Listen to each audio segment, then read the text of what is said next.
Mr. Franzuto may be able to wait.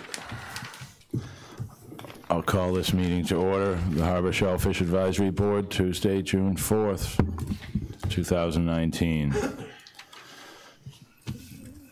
Is there a motion to approve tonight's agenda? So moved.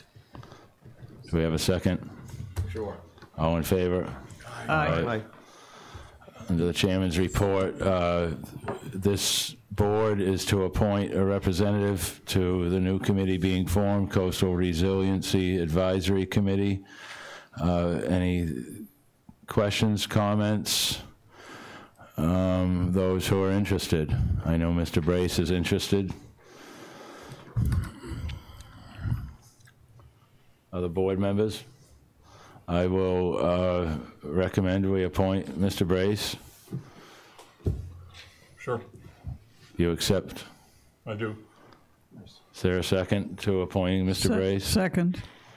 All in favor? Aye. Aye. Aye. Thank you. Attending the last select board meeting, I just wanted to bring this up, another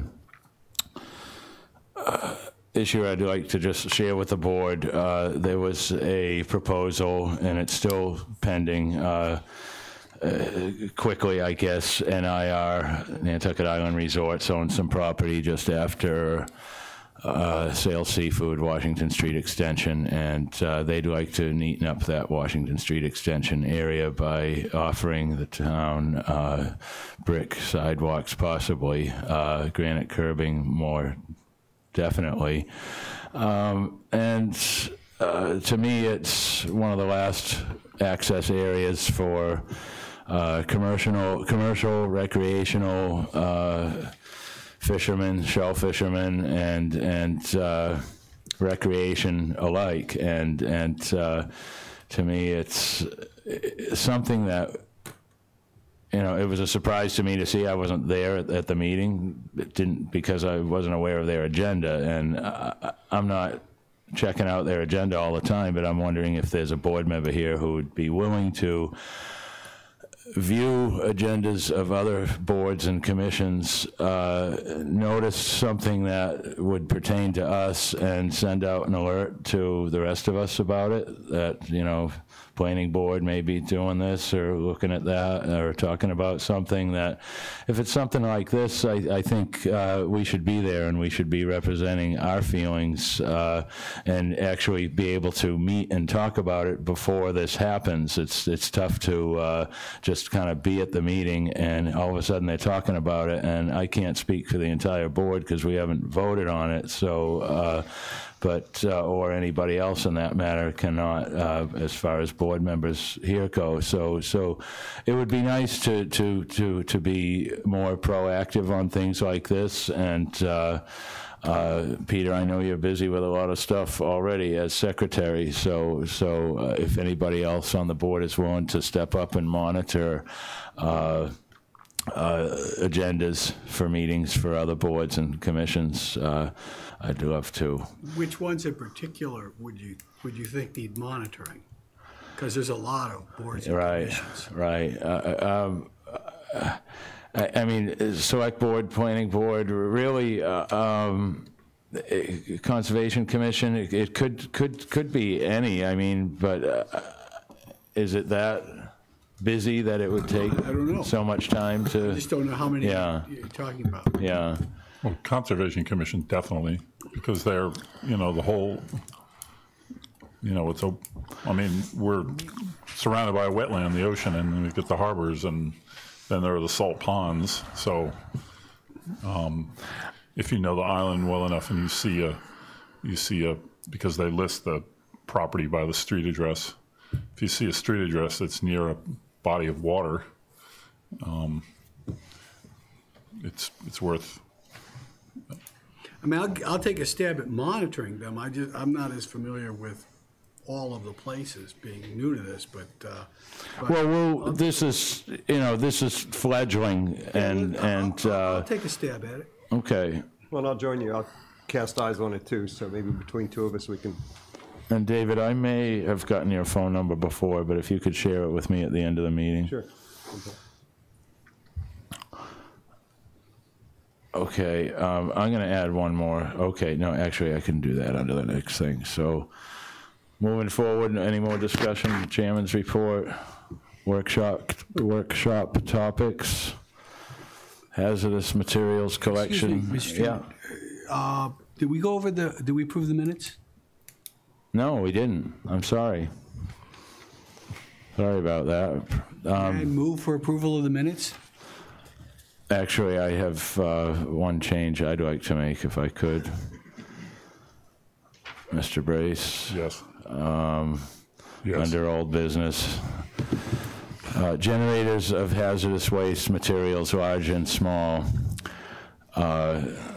strikeout should be registered with the town and the EPA, and fill in with are required to register with DEP. And Okay. they automatically become registered with the EPA by signing up with the DEP, I believe. There is no requirement to sign up with the town. This is kind of where the ball is dropped. The town's not picking up on whether these generators of hazardous materials are registered with DEP.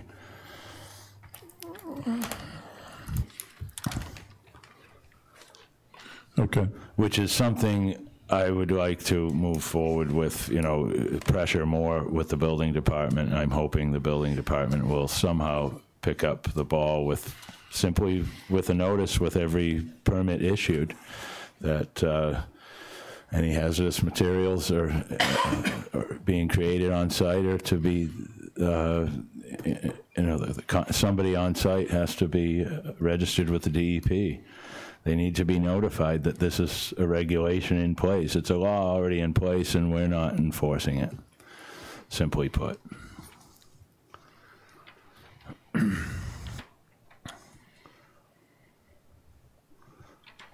Any other changes for the minutes? Draft minutes of May 21st? Mr. Sidlowski has motion to approve them. Is there a second? Second? All in favor? Aye. Aye. Aye. So as far as the hazardous materials collection and containment, as I mentioned before, the DPW director is not privy on creating a facility for it to be collected at. And, they claim a facility would be quite expensive. And personally, I feel it could be done for under $1 million, I'm certain, but have not done any research on that yet. I'm still willing to do that research.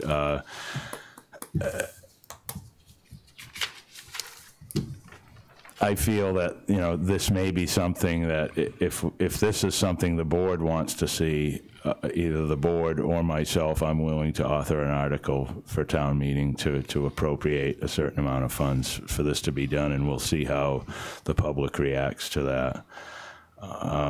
That's my latest feeling on trying to move forward and get an actual facility for things to be dropped off. Somewhat in comparison, parallel to this in a way, is the NSA, Nantucket Shellfish Association, was working on what they call the big idea, have a donor interested in doing something that actually makes a difference for our water quality, harbor, whatever, and what they've come up with is creating, I meant to mention this at our last meeting, so consider this just a little past information, that they are moving forward with a water quality testing lab that will be located here on the island. And they feel they're in about the $500,000 area to equip this. The space is already available at the water company, I believe. So, if the NSA can do it, maybe we can do it if we keep pushing. So I think that's, obviously a water quality testing lab will be very handy here on the island. Whether it becomes a liability to the town as far as manning it, that may be, but I think it's worth the price. no matter which way it goes. So to have that convenience here for all the water quality testing that's necessary here. Comments on that item? Hazardous Mr. waste Chairman, collection? I did some research on this, and I'm not quite sure I understand your vision. I understand the vision to collect. When and where does it go from there is what worries me. Right now, it collects and leaves. It doesn't stay here. So I did some research that as soon as you collect and it doesn't leave, this is why the DEP doesn't want to get involved. This is just a synopsis. I made 3 copies that we could pass around. People are welcome to look at it. As soon as it doesn't leave a location, you become a storage depot. And as soon as you become a storage depot, the whole world, you're not just a collection point out at Nantucket. You're a collector of hazardous waste. You're responsible for hazardous waste. You have to have an exit plan for the day you empty your building. You have to have security. You have to have 8-foot fences. You have to have man locks. You have to have real-time monitoring. It's insane. Wow. Yeah. Okay. It's insane. Believe me, I'm all for it, but you can't collect it and not get it out right away. It has to leave, or you become subject to the expenses. I think $1 million doesn't touch it. Really? In terms, and then the problem is too, you have to. I had this in a previous situation where they had a DPW said, "Sure, I'll go get trained, and I can now do this, and I can train people."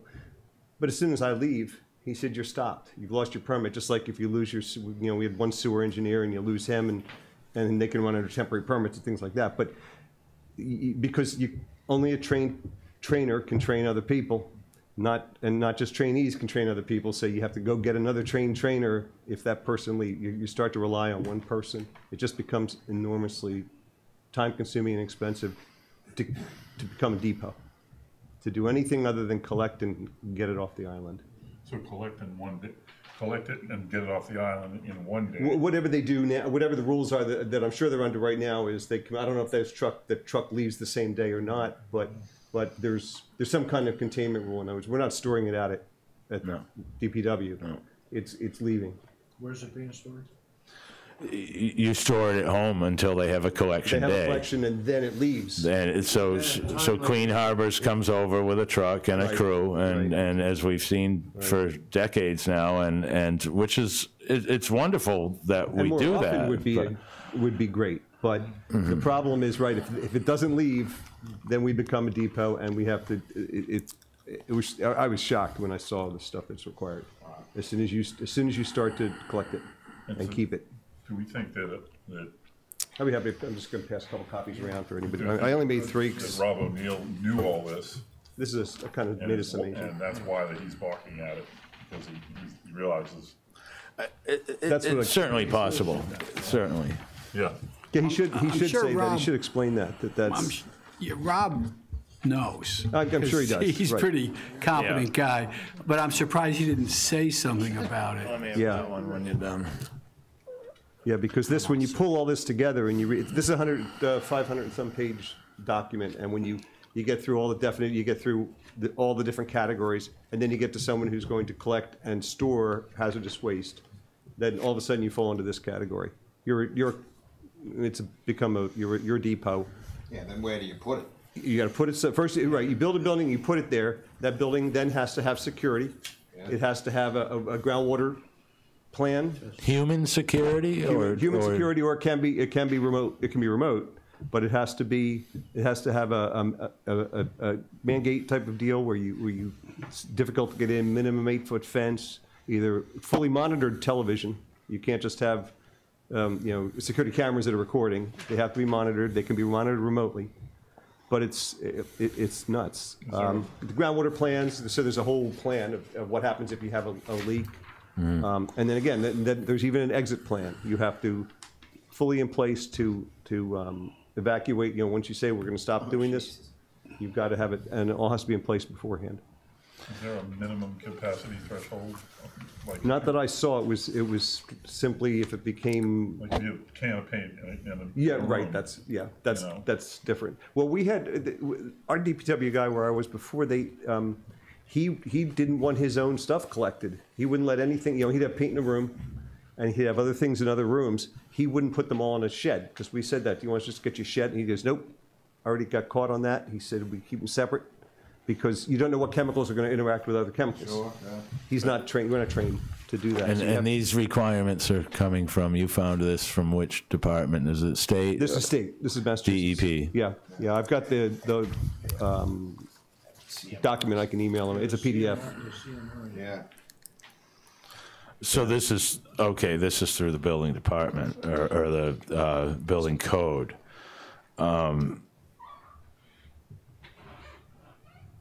So, The signage is pretty crazy too.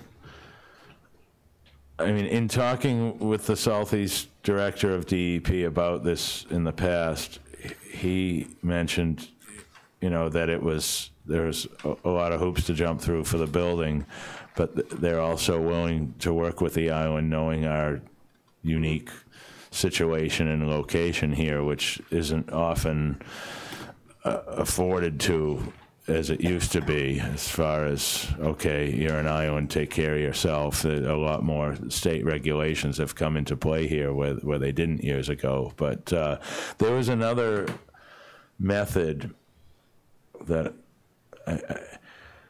one person who's registered with DEP, as all people who create waste are supposed to be registered with DEP, one person can transfer to another person their waste to finally get it to where it goes during a collection day.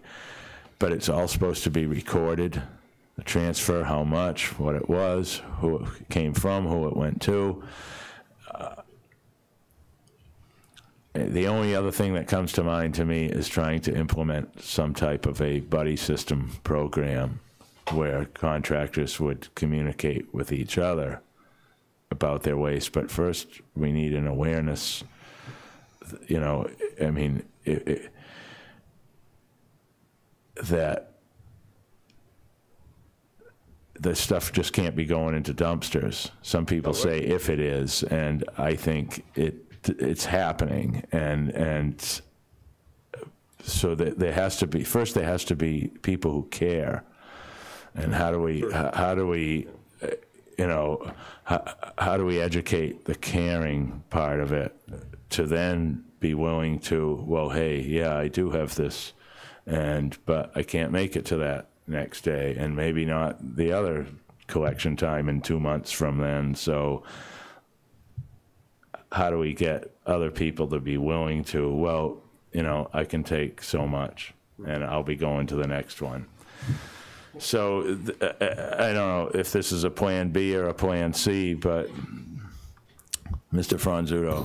Yeah, I got a question. I mean, so say I'm a painter, and I finish up a job, and I've got, you know, half a dozen cans of used paint. Do I just hold that until the next collection day, or do I throw it in the dumpster and hope I can get away with it? I mean, what happens now? The honest person is supposed to hold it and wait till the next collection day. So a painter could have 20 gallons, 20 half gallons in his shop or in his garage or in the back of his truck right now. I you know, if this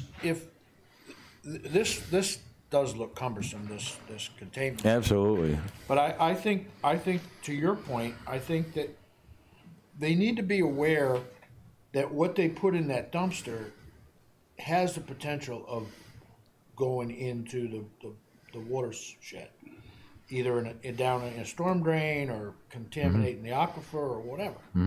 So I think maybe that may be our tact if we can. And, you know, that's an educational thing. That's some placards on dumpsters. That's a workshop with the painters and the guys who generate this. I'm picking on painters, but I'm assuming it's probably... Generalize it with contractor. It really should be, the way the contractor is in charge of the entire job site these days, it should be the contractor's responsibility. Yeah. Okay. Yeah. Well, that makes sense. rather than, so maybe we maybe we have a forum to reach out to them and the painters, because it seems like there's an awful lot of them. Who else generates this stuff? Automobile shops. Oh, okay, Yeah. okay. Yeah, that would be my biggest thought. Yeah, And boatyards, right? yeah. Sure. So what do they do right now? Well, some of the larger ones know better, and they've been registered with, like Safety Queen, which has now been gobbled up by Queen Harbors. So, like John Allen Ford has been on the program since it began. The Safety Queen comes out and takes their waste products, whether it's transmission fluid, antifreeze. I don't know if they have a waste oil burner anymore, if they're allowed here. Anybody who sells oil is supposed to be able to take it back, but it's really tough to get, like, Napa to take it back. The guys out at out at the end of Old South Road, they take it when they have the capacity. Sometimes their drums are full, and I'm not sure whether they have a waste oil heater either, or whether they're, transferring with Safety Queen or Queen Harbors. But Well, then that raises the question: if the barrel is full, and I'll digress for a second. In the Coast Guard, we used to pour it in this nicely painted up yellow containment thing that we later found out at the Loran station in Wisconsin. We later found out that it went down a very neat pipe into a 55-gallon barrel drum that had holes poked in it, and we had been pouring it. It cost the Coast Guard $160,000 to clean up that when we got ready to move out of there. But my point is that, to your point about this, so I'm pouring the oil into this barrel, right? And now the barrel's full. Is that in some type of a containment? right. You know what I mean? You know what I'm saying? I don't mean to be a pain in the ass, but if that's not in, that should be in some type of a containment mode of concrete or whatever. But how often do they come and empty that stuff out? I don't. The hoops that we may probably not willing to jump through. What are these other guys? I mean, are they doing it the right way? Washing bottom paint when they wash boats. Should they be? They're supposed to be in a containment system. Sure. Same deal. The boats. Well, we I know don't that the- allow. Yeah, go ahead. Sorry, the planning board, I know from going through the process with the Great Harbor Yacht Club, the planning board required them, and I think the Concom, maybe it was the Concom, if they clean a boat or paint a boat or use solvents or whatever they're doing on a boat, that has to be done on a pad beneath which there's a grate, and they collect all the materials. And I know Glenn's Marine has that. I know they have a water recycling system. It's quite expensive. But I'm just saying, this is one extreme. Maybe we need to clean up what we've got with an education program and the dumpster idea with the contractors. I think maybe, and I don't think those are small steps. I think those are major league headed in the right direction, but it's certainly not going to Maybe be even simple. including covers on dumpsters, while you're at it. Mm-hmm. Yeah. Andy, on the, listening to the minutes yesterday, and you made that great comment about, you sitting down with Steve Bender and telling him to get one of his kids to go at night with a video camera and, give us some proof so we can. Got to see pictures. We can back you. Yeah. So if these are all things that we can do the research and find out which businesses are collecting and how they're storing and all that, so we can find the holes in the system, so we can be better informed when we go for the recommendation. Well, Rob McNeil did say that with the outreach that they've worked on so far, they had a good number more than what normally show up at the last collection day. and actually a large business automobile shop here that we're all familiar with sent a truck out with more than what they're allowed to move. Move on the truck while. Yeah, I guess there's a requirement of how much gallonage is on your truck. You have to have a special license, and this guy had more drums on the truck than his license required him to carry, and he had to actually send him back because he's such a large generator. It's not they're not designed to take that much. Oh, Clean Harbors isn't. During the household portion of collection. Well, I gotta add to that if I can. Please. I don't mean to interrupt, but, you know, maybe we go try to do more collections, and why not offer? Because, like, so what'd that guy do with those barrels? He was required to register because he hasn't been registered with the DEP, and he took the barrels back, and now we're at what Dave said. How many of these barrels are out there? How many are full? How long do they sit there? I mean, we just approved an article in April's town meeting that all new fuel oil tanks that are, whether they're in your basement or in your backyard, are supposed to be double walled, and so any house that's sold, the seller has to replace the oil tank if it's not a double wall tank now, and that article got approved. Doesn't cost the town anything, I don't think. It's going to cost the homeowner though, and I just replaced an oil tank, and I'm like, oh boy, well, I'm not planning on selling, but still, too bad I didn't know about this, or I would have gotten the double wall tank. Didn't even know they were available. Right. But it brings me to thinking about the oil burner repairman. I'll use his name, Ernie Culkins, because he shared with me a requirement that recently was imposed on him as an oil burner repairman. He deals with a lot of oil, and he at any given time has a lot in his possession, and he's now required to keep it in a specially built shed that he had to buy from a certain company that creates these sheds to store his drums in. It's a lockable shed. It's single wall drums too. That's yeah. No, but again, I think this may be one end of the spectrum, and so I got another question. Is there currently a household day and a commercial day?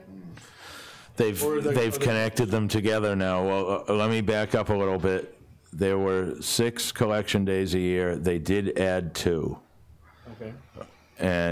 But at the last meeting at NSA, when Mr. McNeil spoke, you looking for HDC? Yes. Upstairs.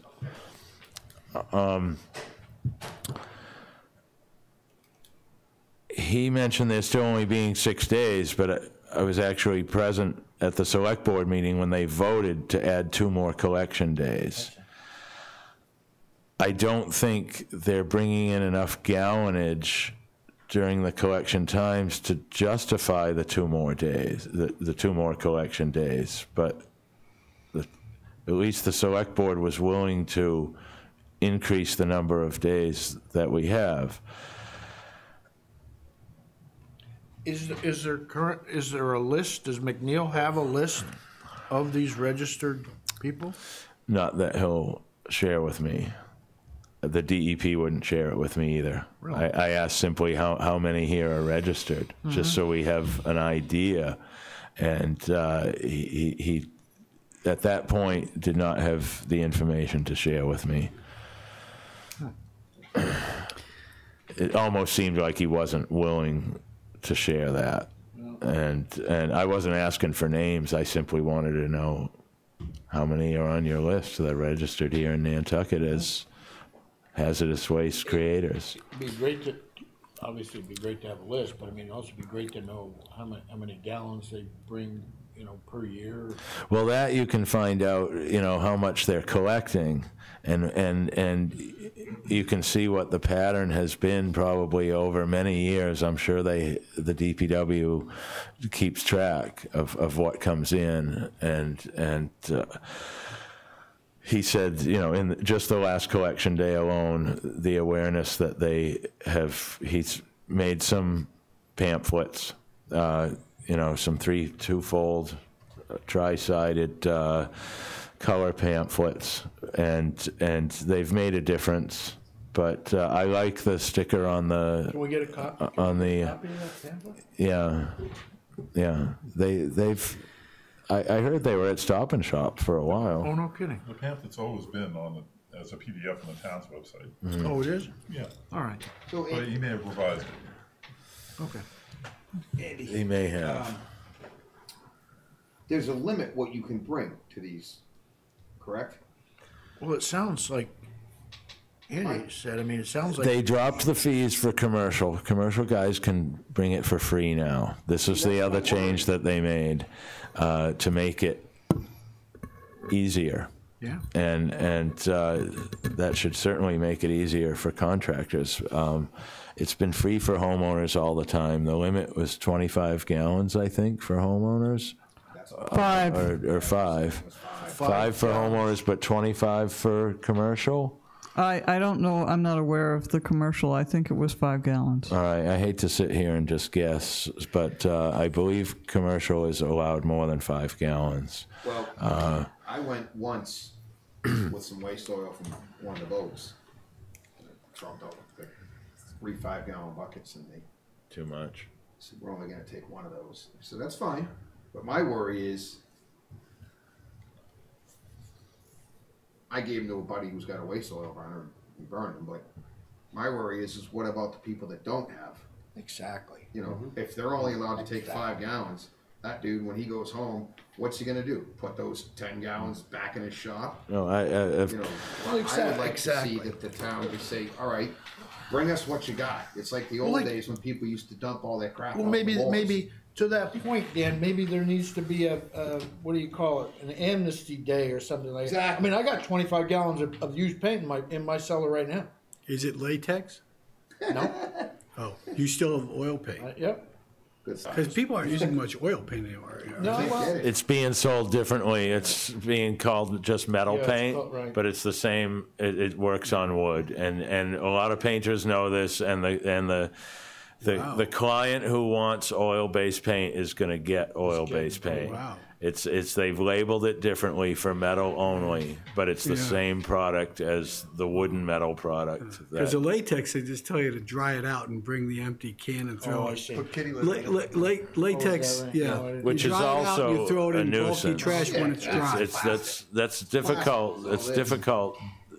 That's Takes you a almost while have to- to hire an extra guy to deal with that the day you're dealing. Well, I'm with saying it for a because- homeowner. Yeah. I mean, a homeowner's probably not gonna have, he's gonna have to get some oil somewhere, because he's not gonna have a paint problem.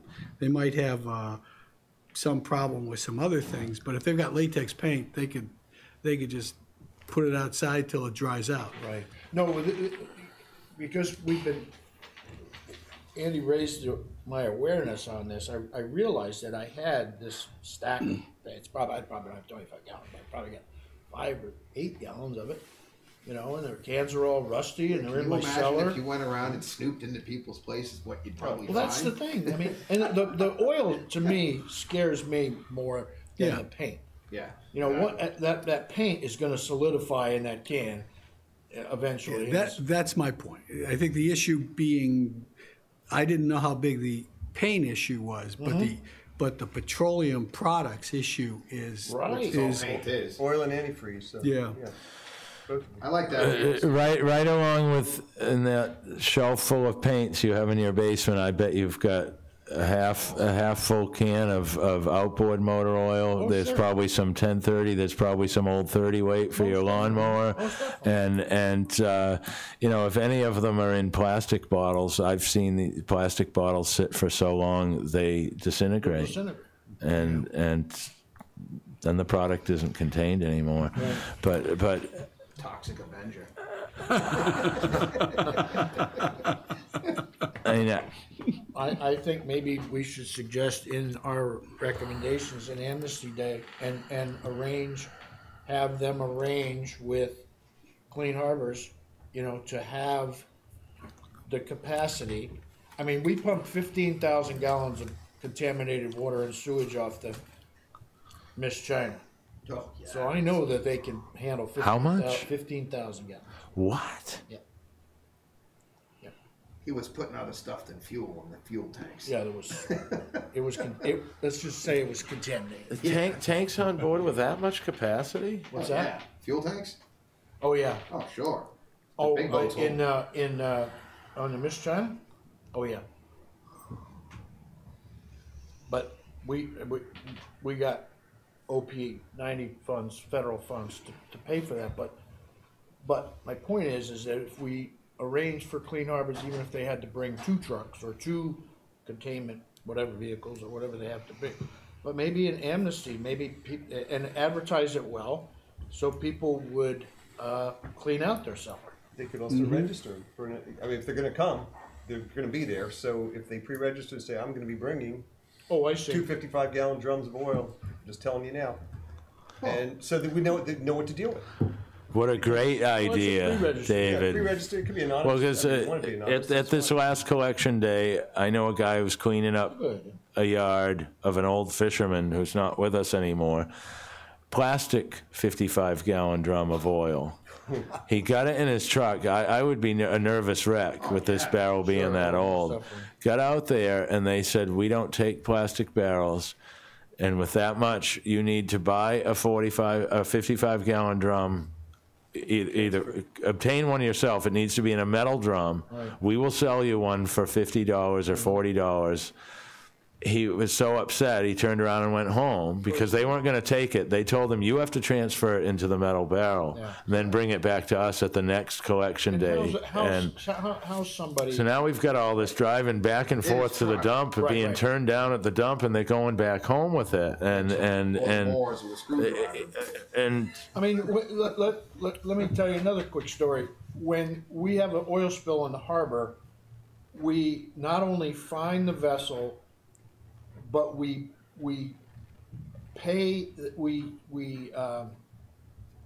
contact Clean Harbors. They come over, and the bill goes directly to the boat owner.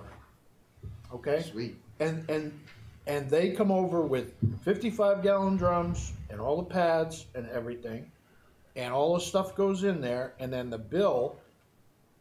One bill was $22,000 to haul the stuff out of here. So, back to my capacity thing, they can handle that much, but They need to know. again, maybe we're proactive and we front load so they have barrels. There you go. That's what I'm saying, right? Yeah. Prepare for it. Right. If The you're gonna give amnesty, you might as well be ready and expect so you know what's coming. and have it set up and have a bunch Right. of pads and have Yeah. do it the right way. Because, like I said, you get turned away. What are you going to do with it? I think we would be better off doing something like that Take it all. or try to Yeah, get exactly. doing something Tell the like what, contractor, Dave? Bring all your hazardous stuff here, and otherwise, what are they going to do with it? Right. Try to smuggle it into the dump, and then it just gets ground up and into the water anyways. Take it, and we'll deal with it. May I suggest maybe we ask Rob to come to our next meeting so we can go over that with him before we make a recommendation, see what he thinks? Because I think he's a sharp guy. There might be issues about why they couldn't put it in the can there. I heard about someone coming with the wrong containers, but we should probably ask Rob to come and let him know what we're thinking of and see if he can give us some direction on how we could do it. Good idea. Maybe let him take some credit for it, and it might happen. Well, no, Rob does a lot of forums, but he's willing to be accessible to us. Yeah. Oh, he's a very accessible guy. But I think we need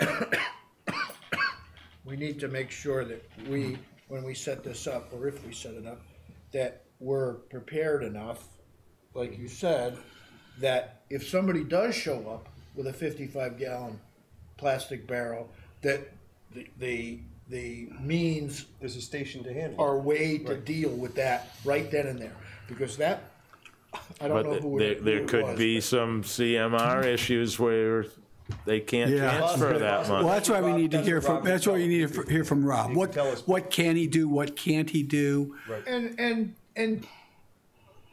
fine, but I think Clean Harbors, who holds the permit, They're the ones. is gonna need to tell you Right, what they can and right. can't. Right, we can So- handle it. We can handle that. We have a bay we could bring with us. We could put this thing inside this containment area. Yeah, We can yeah. transfer it. Yeah. And we can also dispose of this contaminated plastic Yeah. barrel. You know, so which they probably can do. I would imagine they can. I do. would imagine. So it would be important to talk to them. Rob's good to hear about here, but it's really not on him. It's on him to manage it. I'll give, But it's on Safe Harbor. I don't and their technology. think I know anybody, but I'll try to, I'll talk to Clean Harbors and find out if this is even Well, within. that's one outfit I haven't talked to yet. I'd be more than happy to. Because Rob had mentioned to me that the way we do it now is the way Clean Harbors would prefer to do it. He said Clean Harbors actually does not want to come here to a building full of rusty cans but that's what we're bringing them anyway, and they're doing it right there in front of us as we go through. So I didn't quite understand the meaning behind that, and I'd love to hear. Andy, let me ask you, does Clean Harbors take the paint? Yes. Do they take the paint? Yeah, but they empty the cans. They have a the cans over DPW their truck tanks? there lined with plastic. They empty the can right there, and it's still like, to me, it's not the need. I'm kind of OCD with stuff like that. But you see these cans, after they've emptied the can, they've got this little like brush on top of a post over their drum, and they put the can over it and kind of give it a wipe and a lick and a promise, and then that can's flying through the air into a 1-ton dump truck going to the metal pile on the other side of the C&D building. All right, then- So there's still, there's still some waste in there, but obviously it's acceptable to the That specialists. goes into So kind of a barrel? When they dump it, yeah, they go into. I've seen that part. They dump Yeah. it, all the pink is in 55-gallon Some kind of barrels. barrel, okay, Right. okay. All right, then my personal opinion, I don't believe transferring waste oil out of a plastic drum into a metal barrel that the guy has purchased, or that the town has purchased to provide, to clean this up, is too far a reach. no, If that's what we're doing with the paint. yeah, you've never watched it. No, I'm sorry. It's I still got it myself. it's quite something to see. All the containers that the paint or oil came in are we still dispose of that. They don't take the, like you mentioned, the contaminated 55-gallon drum, because this oil been sitting in there for years. That drum ends up in our bulky bin and shipped off with residuals and C&D. Speaking of that, not to belabor this, but I just thought of something else now. Is there any type of containment at the bulky bin? Not that I know of. No, God, no. It's just an open dumpster. So I could just fire whatever I want. Whatever you If I want. could put it in a Stop and Shop bag and fire it right in there. Which sure people- I'm sure that happens a lot. But the one thing about the bulky bin, that all gets shipped off island. That's not being put in a Well, something at landfill. the bottom, So right? It's but if it leaked out the bottom, they'd see it right there. We don't see it, so it probably doesn't. But nobody's right, looking gets for shipped it. off. Yeah. Right. It's, at that point, where those dumpsters are and the way they haul those dumpsters out of there to out back, nobody's looking for You give one of those Jamaican something girls a leaking on coffee, the you can throw a ground. body in that dumpster, they'd never know till they dumped it. So Nice, So I hear. nice example. wow. Thank you, Dan. This is one heck of a challenge, I think. The scenarios are many of how we're just not diligent enough with our own waste. And I'm sorry, really, with this whole subject to get off, maybe outside of what SHAB is here for, but I really feel that, as you all know, this stuff is a liquid. Yeah, it ends up It in the- runs, yeah, so that's why I prefer to make it our issue, because I'm not seeing anybody else standing up and doing so. So, or at least not enough. We need a louder voice, we need more education. I love the sticker on the dumpster idea, if not on 3 sides of the dumpster. I'm not so sure, I mean, well, And the lid on the dumpster, I've felt is needed not only, to keep rainwater out, but our neighborhoods are being trashed with airborne materials flying out of these job site dumpsters. It's ridiculous.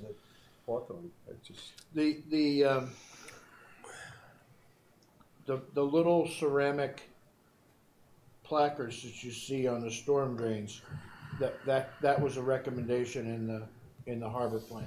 And like I said the other day, the harbor plan's about to be, rewritten, because it's come up on its 10-year life.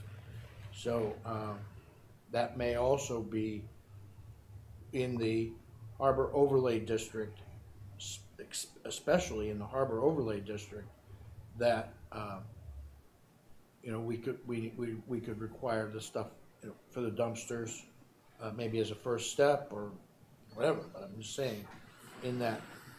But I think more importantly, I think that it's more of a. It's not only a storm drain issue, but it's also a groundwater issue, a drinking water issue. So a harbor plan will cover part of it, but I don't think it's going to cover the whole, what we want to try to do. Mr. Chairman, Mr. Brace, please. my colleague, Ms. Andrews, has been gesturing and trying to get a word in, so. Well, I just want to say that when we all attended that meeting with Mr. McNeil, and he talked about the difficulties of having a facility, and one of the big concerns was that if it's there, then that could be there could be a spill out there, and the dump is actually in a pretty fragile area when you think about it. It's in the wrong. So I think making the collection free to commercial and increasing the days is a big step forward. And I think the next step would be to not to spy on the contractors and make them paranoid or make them want to get away with something because it's fun, would be to work with them and impress on them the importance of the clean water, because lots of them like to go fishing after they get done work or whatever they, it's something that affects all of us, and I think you get better compliance by working with people than against them, or at least making them feel that their efforts are valued and that it's an important issue that they too should be concerned about, and make it easy for them. I like the comparison of going fishing after work. Please forgive me for not recognizing you, Ginger. That's okay. I was, sometimes my thoughts get more coherent after waiting a little bit. Okay, And good. sometimes not. Well, so, thank you. Well put. I like that. I mean, we basically, you're saying more education and awareness, which is, we've beat that around a lot too, and a lot has been done between the pamphlets that have been given out, the blue pages being done, but placards would be good. Pre-registering with capacities ahead of time so that Clean Harbors knows that there's possibly some large amounts. That's a great idea. Amnesty Day, I like it. There's no other alternative, I don't think. Because if they don't take it, where is it going to go? They're going to get rid of it somewhere, and eventually it's going to end up where it shouldn't end up. No, absolutely. I mean, the person who was turned down with this plastic drum said, I'm really close to going out and spreading it on the dirt roads like we used to do. Yeah. And it's sad to hear that threatening type of remark being made, because sometimes there's a fragment of truth to it. So I'll have to look at the budget, but obviously DPW pays Clean Harbors now to come so many times a year. And I had those numbers, and you'd be surprised at how reasonable it is compared to numbers you look at of how the, other operating mechanisms of the town. But it's like... It's reasonable? And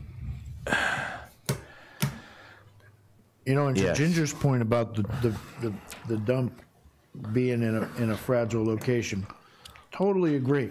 So maybe you do it someplace else. Maybe you do it at the sewage treatment plant. Maybe you do it someplace other than where it is so fragile. Well, I don't know that I could think of a place that wasn't, because we have sandy soil, single source aquifer, we're surrounded by water. Just look at your insurance. If you're within a mile of the ocean, we're all insured with Lloyd's of London because nobody else wants to be here. And so I think it's all a fragile area, and the dump, they've worked it out with Clean Harbors as best they can, I think. Maybe if there's improvements, we could think about that. But I think they've done a lot I think already. there's two other things we got to look at is what you were talking about earlier about our own DPW. You struggled with your DPW, and how does DPW deal with their own waste, because they got to be a big generator because they're generating, and the airport. They got a lot of equipment. They're doing a lot of maintenance. They got so where is all that going? And how is I'll talk to Fred. How does Fred Yeager? How do they deal with theirs? Yeah. You know what I'm saying? Well, it's not Fred anymore. No, I know. I Either said going to that. be Noah Carberg or No, what's Tom Rafter. Tom Rafter? I'll call Tom. Besides, I need a new sweatshirt. Well, my And find point out was what not. are they doing? Sorry. No, go ahead. I was just going to say my point was not about the smaller amounts. It would be that if we had a building, it would be a large volume, and to have it as the one day, it's 1 day's worth of volume. But if you're collecting it for a month, then you have a much larger volume, and if there was a problem, you'd have a much larger problem. I mean, how often do we have a fire at the dump? It's even with all the things that they have there. So I think that was my point about having the Clean Harbors do it, and maybe more frequently, and having it free is the answer. But just getting the contractors' cooperation and making them realize how important it is the next step. That was my only point. Mm-hmm. Dave, I think you'll probably find that the DPW and the airport have separate collection times with Clean Harbors. Them being the only ones now available to take it. But if you do happen to talk to Rob, he mentioned at one of his forums, or actually it was at the select board meeting when they were adding 2 days, before they added 2 more collection days to what we already have, and they also dropped fees for commercial people. He stated how much each one costs, and I'm afraid to say what I'm thinking because I don't think it's right, but but I remember the numbers sounding very reasonable for 6 times to come over here. So Just another thought, maybe if we just implemented a pre-registration on the current ones, where you just call and say, I'm going to bring, if you're going to bring, you can bring excessive, but if you give the advance notice, they can be configured to handle it. mm-hmm. Exactly, Another yes. thought. So yes. even on the current ones, we can say to Clean Harbors, when you come over, expect this. This normal cleanup, instead of just household paint and oil and whatever. Expect these 55-gallon drums or of whatever, antifreeze, motor oil. I mean, like, what do what do the big construction companies here do right now with all their stuff? Yeah, I mean, they must have some kind of an agreement with those guys. I can't imagine. Only A lot. Right. only if they They must generate a lot. Oh, yeah. They're actually claiming that contractors do not generate a lot. No, this was the big guys, the equipment guys. Yeah. Oh, okay, all right, Yeah. all right. I mean, That's a good point. I change oil in my lobster boat every so often, and it's 9 gallons of oil. Yeah. You know, and that's just one engine. And these guys have, they all the equipment that's running around this island, the bobcats, all that stuff. And then Right. I mean, I don't want to point fingers at anybody, but there's a lot of places, including myself. You know, I don't generate much, but where's it all go? Like golf courses and stuff like that. You know, why not organize something if they have a plan now with, you know, with Clean Harbors? You know, great, but let's see it, or somebody should see it. And all right, they come for you this day, they come for you that day. There should certainly be a transparent list of who's signed up and who isn't. And we should have, if that list exists, or we can create one, the most critical list would be the list that's, you know, back in 2006, the health department in the town made it, you know, a requirement that all septic systems within the zone that was closest to the harbor, or the A zone, be inspected within 2 years. And if found to be, faulty, be repaired or replaced within 18 months. And then there was a zone outside of that that was further away from the harbor and the ponds, the B zone, and the amount of time that those things had to be done was more.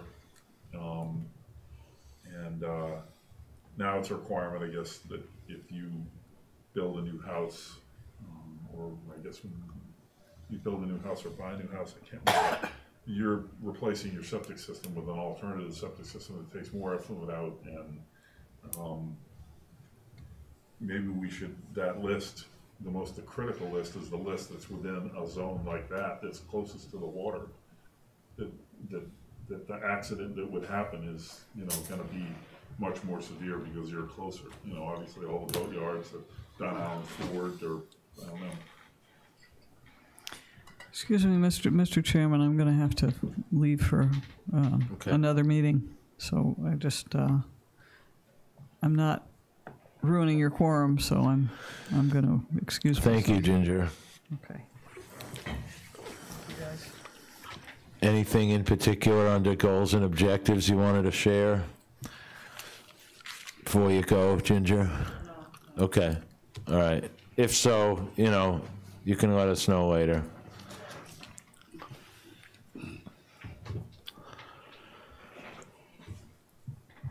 We've got Amnesty Day, pre-registering, dumpster placards, education and awareness, of course. Who's registered with DEP? Question mark, and who isn't? Capacity. Mr. Chairman, are you looking at probably a fall collection date? Well, they do them, they're like every other month. The schedule's out there. It's available for the public to see when they are, and there's a period when there are no collection days for 2 or 3 months, but then there's a couple of months where they're in a row, more around this time of year. But David might be trying to find it now. But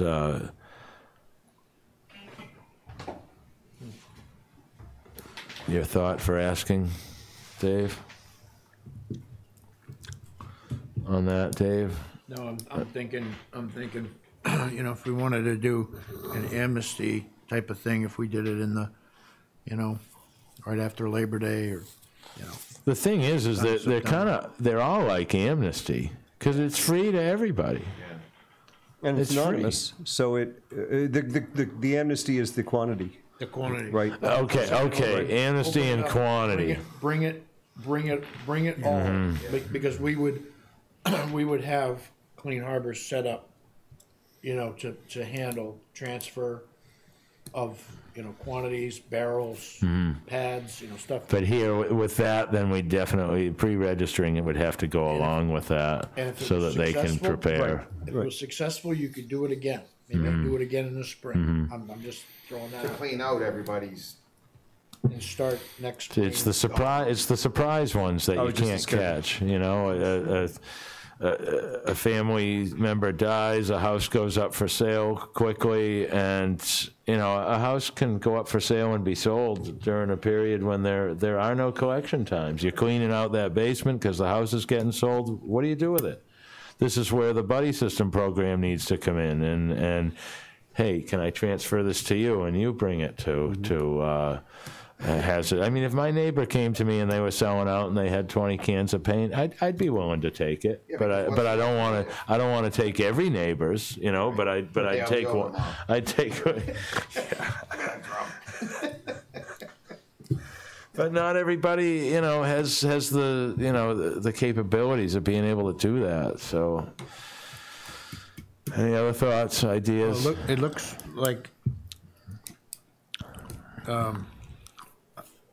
September 21st is that, you know, they have one in July, which maybe probably caters to the summer folks more than the Land Rovers. the Land Rover crew. They don't use oil, do they? No, they use martinis. No, and they have one coming up next week, I guess. But, you know, just an idea if we maybe try to get this in place for the September one. And there's another one in October, so maybe. Promotion. Promote it, I guess. Bring us what you got, like you said, Dave. All right, well, this needs to be prepared in a form where it can be presented.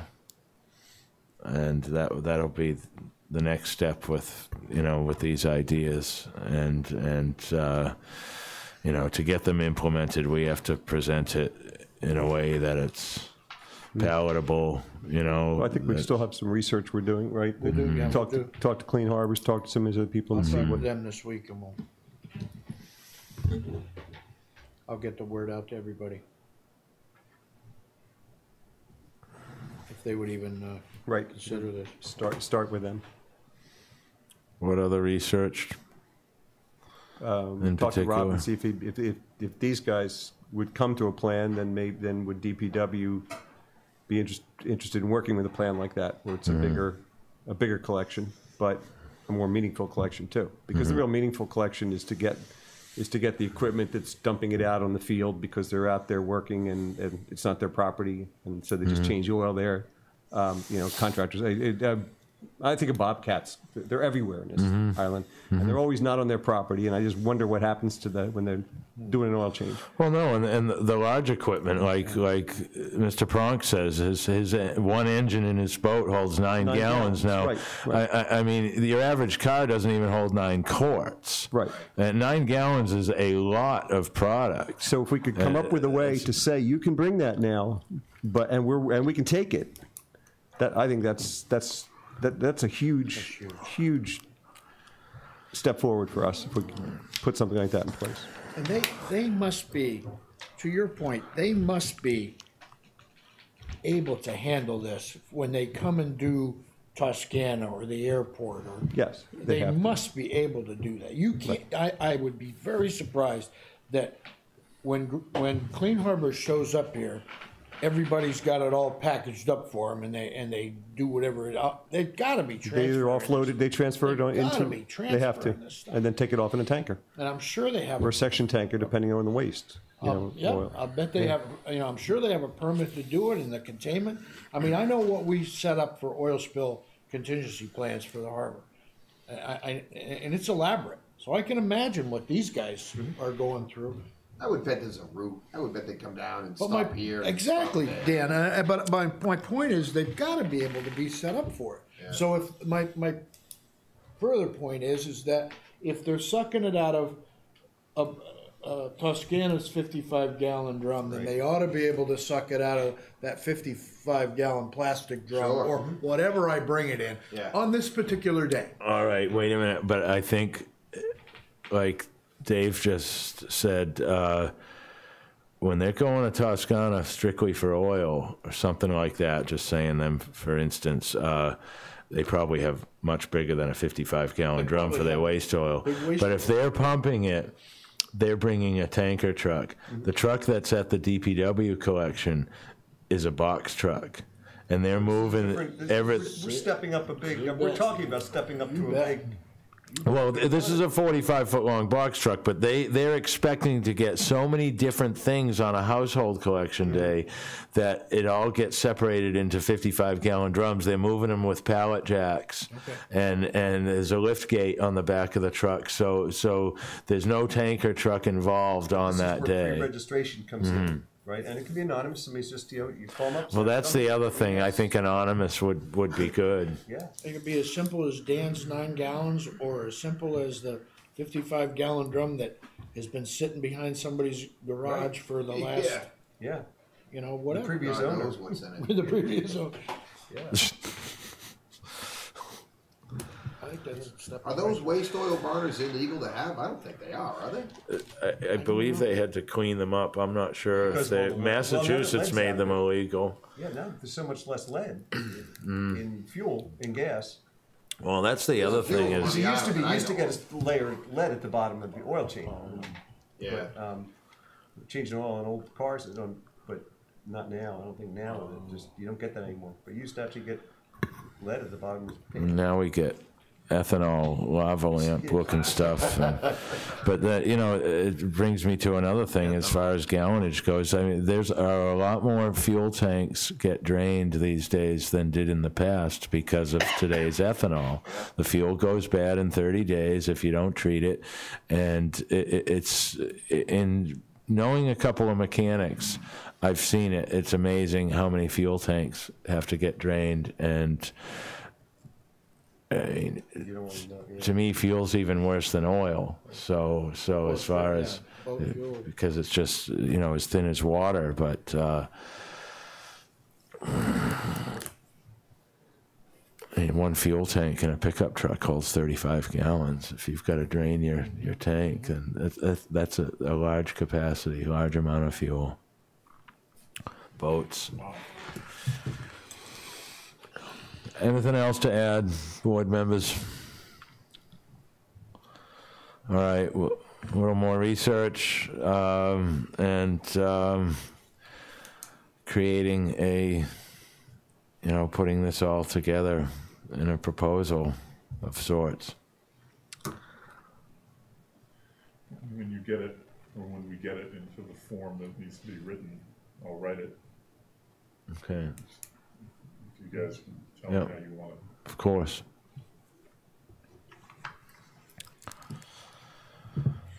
Shall we move on? Goals and objectives? Sounds good.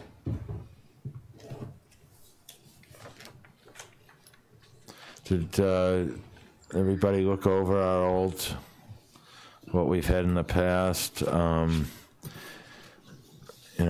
Interest in picking up anything that previous board members have left behind, or new ideas of your own of, things of interest that we should be paying attention to or I got a few. being a voice about. Something I'd like to see kept on our radar also is this vineyard wind mitigation money. I just didn't like how I read about how a Rhode Island fish advisory board of sorts, took 14 million or so to dole out to fishermen for loss of, fishability in areas because of their project. And I'm not, unless our fishermen are in here saying, okay, I'll take the money, that's not something I'm willing to sign on to. Well, it sounds like they're actually looking more towards mitigation and coastal resiliency, and which is also a concern of ours. They're talking about many different things I had read in that previous article. Lauren Sinatra, our energy guru, listed out many different possibilities that vineyard wind mitigation money could go towards, and it was all about erosion and coastal resiliency. And I was quite surprised that that the monies could be transferred for something of that manner. But it's just something I think it's a fast-moving project compared to. We're used to Cape Wind, and it just kind of was there. The threat never seemed like it was really coming down like a freight train. It sounds like this thing is moving along 10 times as fast as Cape Wind did. So That's coming. That project's gonna happen regardless of what. Vineyard Wind, Without a gonna doubt, happen. It's gonna happen. This is too much money, there's too many people behind it, and it's. I mean, I'm all for renewable energy, but that's in some deep water, and it just seems so redundant. It's a foreign company. Dan, is it your impression that the money that they're doling out, They haven't doled out a dime to any fisherman yet. well, the money in general, do you get the impression, do other fishermen, do other stakeholders involved, do they get the impression that Vineyard Wind thinks they're buying silence from these people? In other words, here's a bunch of money for these great projects that are gonna help you because we're taking away this, that from you, so now you be quiet, we don't wanna hear any more about Well, you people complaining. are taking the hush money, but, there's Vineyard Wind is not going to hand fishermen money. They're gonna give it to some entity that says they're gonna give it to fishermen, but it's all gonna get tied up. I don't know the exact numbers, but Vineyard Wind settled with the FAB board, which is the Fishermen's Alliance Board down in Rhode Island. And I think it was $14 million over 30 years that's supposed to get doled out to not only the fishermen, but the shoreside industries as well, with the fuel trucks, the supply houses, the mechanics, the people that work, that process the fish. They're gonna get a bowl of soup and a dirty glass of water by the time they get, anything from them. I was at a meeting in New Bedford a month and a half ago, and they had hired their own consultant, Dr. King something was his name, and he came to a conclusion that in the year 2016, I believe it was, for the total encompassing area that Vineyard Wind has leased, there was $197,000 caught in that area, in that entire area. And one guy stood up and said, about per boat? And they said, no, that's everybody. $196,000. There's boats that do that. Some of those big squid boats do well over $200,000 squid down there. So it's just, they're like a used car salesman. They're telling people what they want to hear, and some people are putting their hand up and they're getting greased. Is it primarily squid, Dan? Yes, Where they're and at? lobsters and crabs. I crabfish down there all winter long. Jonah crab fishing. Big money in that, but one of the things that bothers me the most is the right whale people. If the state and the federal government decide there's an aggregate of right whales in an area, they I guess that's not the right word is, but they implement what's called a dynamic area management zone. We have like 48 hours to move all our fixed gear, being lobster gear, gill nets, longline gear, out of that area management zone. If we don't get it out of there, they'll fine us. Doesn't matter what the weather's doing. But, fine, we'll live with that. We'll move the gear. If it's in a entangled right whales, fine. Now, the plan they have, Vineyard Wind has with the whale people, and Vineyard Wind gave the whale people $3.5 million recently, and they took it, no problem. If an aggregate of whales swims into the area, they're going to cease all construction. Now, I highly doubt that's going to happen. But like I've said at some of these meetings, I stood up, the one we had here, the Athenaeum, I stood up and I purposely said to the woman, I said, we all know once you open Pandora's box down there and start drilling these things, and the woman said, oh no, we're not going to drill. We're going to pile drive. They're going to pile drive 160 feet into the seabed. Screw piles? Not sure how they're getting them in, but 160 feet down into the seabed, they're gonna pound these things in. Now, whales rely on acoustics, dolphins, acoustics, fish, it's all acoustic. You start slamming a pile driver that's gonna drive, I think those poles are like 18 feet around, 160 feet down, there's not gonna be anything left down there. Whatever can't swim or crawl or slither out of there is gonna die, you know. So I said, so, you know, once you start pounding these pilings in, there's not gonna be any whales down there. Them and everything else is gonna take off. Never mind that once they put these 18-foot pilings in, 180 feet into the seabed, well, there's about 120 feet of water down there. What's that going to do to the tidal currents? You know, the currents have been running this way for millions of years. All of a sudden, you put these giant pilings in. There's nothing good about it. You pretty positive on that? Is 18-foot circumference? I'm not sure exactly how big around. Well, it's circumference to get you know, the diameter is divided by pi, so it's 3 into 18. Can I take us back to the issue of the money? Because I think we started with the use of the money. I was at a meeting yesterday where there was a presentation by Vineyard Wind, and the money coming to Nantucket is ostensibly, in my understanding, a payment for the potential of lost tourism dollars to come. So it's because we're a historical cultural tourist place, they're compensating Nantucket in advance for the potential that tourism will be affected by the wind. So that money isn't, from my understanding, that money isn't coming. That isn't money coming to us for sort of particular aspects. It's a Nantucket payment for, you know, and the vineyards take in theirs. And so part of that would be a payment to Nantucket. Now, I don't know if that has any it wasn't indicated that had any designation as it's going to be used for X or Y. It's How much money are you talking? they didn't mention the number. They never do. Not yet. They're working because obviously they're negotiating with the town. See, there's so many different aspects to this.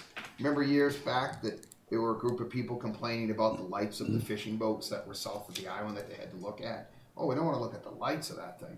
They're worried about a few fishing boats that are down there for a few months, the squid boats that work down there in the spring and summer. Now, they're about 11 miles southwest of here is where they're going to put these things. They're saying 13 from the vineyard. And they've told me that, you won't be able to see them from the island. Now, I stand about 2 feet off the water when I'm hauling, my lobster boat. I'm about 2 feet off the water itself. On any given day, even a lousy day, when I'm up in that northeast corner where these windmills are going, I can see the island clear as day from 2 feet above the water line. Now, these things are going to be 800 feet tall 800. with a 600-foot wingspan is what these things are, how wide these things are. Jesus. 800 feet tall, and you don't think people are going to see the lights from those things? There's 84 of them just in Vineyard Wind. Never mind the other 900 that these other wind farms want to put down there. Now the lights, they're trying to work out a system where the lights won't be on all the time. Okay, so they're going to flip on for airplanes. What But about who knows boats? how that works? See, here's the other big problem I have with this. January 1st, a fishing boat rolled over and sank down off of Point Judith, Rhode Island. It was right east of the 5 wind turbines that they have down there. The Coast Guard flew down there when they got the Mayday call. 5 wind turbines. There was so much interference on the radar in the helicopter with only 5 of them. They turned around and left. Now they had boats in the water and they went and plucked one of the guys out of the water. The other 2 people perished. That's only 5 of them. The meeting I was at in New Bedford a month and a half ago, the 2 head guys from Southeast Sector Coast Guard were there. They had medals like this down their shirts. And I knew they wouldn't answer a question in a room on video and on, recorded. So another fellow and I walked out after the meeting with these 2 guys out in the parking lot, stopped them and said, listen, you can't answer this, but I'd like to hear what you have to say. If there's an accident down there, in the middle of the night, in the middle of February, are you going to fly down there in a helicopter and get us? And then both guys shook their heads and said no. So right there, what's going to happen? The Henry Bigelow, which is the National Marine Fisheries Service, NOAA's research boat, can't go in there to do research tows with these wind farms down there. So what's that going to mean? When the research people can't go in there, who dictate our quotas, what we can catch, what's going to happen down there is they're just going to say nobody can go through there anymore. Sorry, if there's a reason somebody might get hurt, the federal government's just going to say go around it. There's so few fishermen left that they're just going to step on us. I'd be shocked if they didn't. Now here's a perfect, for instance, what a calamity Vineyard Wind is. They approached me about a month and a half ago and wanted to know if I would do a ventless trap survey down there. Because I lobster fish down there. I probably fish 80% of my lobster gear right where these wind farms are going. We want you to do a ventless trap survey this summer. This summer you want me to do a ventless trap survey, but you're going to start construction this fall. So, you know, they're trying to push all this stuff through because the quicker they get it through, the more money they save. If they don't get it pushed through by a certain time, they don't qualify for these massive tax cuts and tax breaks. That's why they're cramming this down.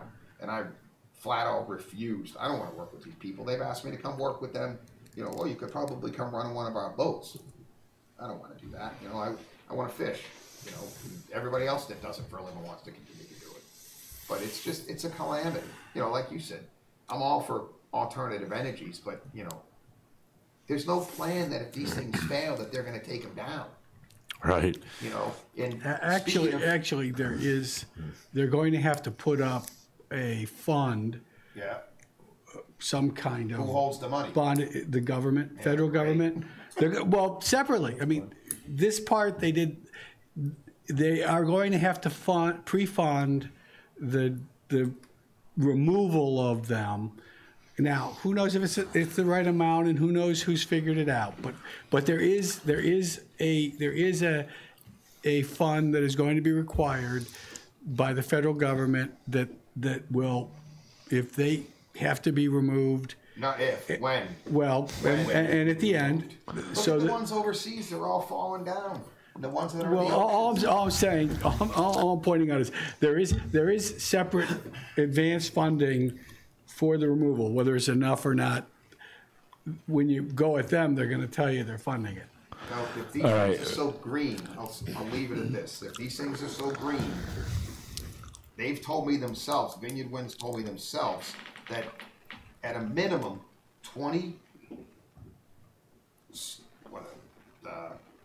restock vessels or maintenance boats, 20 boats a day will be leaving New Bedford to go down to the wind turbines to work on these things. Now, each one of those is a giant motor that holds a couple 100 gallons of oil. I'd love to see how they change that oil without spilling it. You know, 800 feet in the air.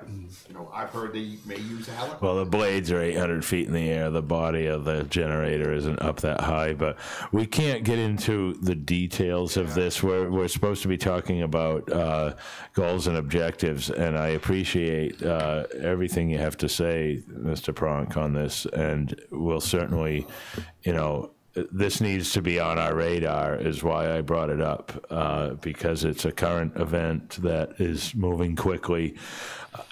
Just a quick comparison as far as the helicopter accessibility. Just heard yesterday that MedFlight will not land at our new hospital's landing pad because there's too many trees in the area.